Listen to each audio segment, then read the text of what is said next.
Kifua kuungua, maumivu makali katikati ya kifua, gesi tumboni isiyoisha, tumbo kujaa gesi na kuhisi tumbo limejaa hata kama umekula kidogo ni dalili za vidonda vya tumbo na acid reflux. Asidi nyingi mwilini hupelekea kupanda kwenye kifua na kusababisha kuwa na hisia ya kuwaka moto au kifua kuungua. Hii inaweza ikapelekea kifua au kujisikia vibaya, lakini pia kupata maumivu makali ya kifua.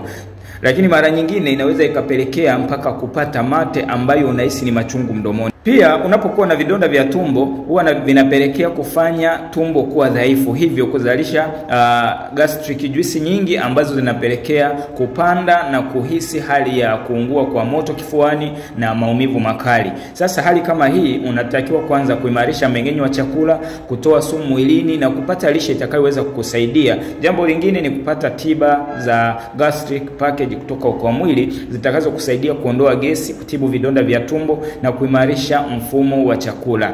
Tunaendelea na challenge yetu ya siku 30 ya kutoa sumu mwilini kwa kutumia C24/7 na Liver Care ili kuweza kusaidia mmeng'enyo wa chakula, kuzuia vidonda vya tumbo na kuimarisha kiwango cha asidi mwilini.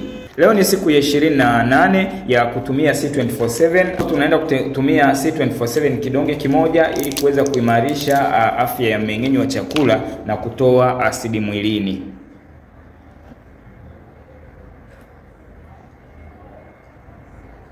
Dozi hii ya mwezi ni shilingi 192.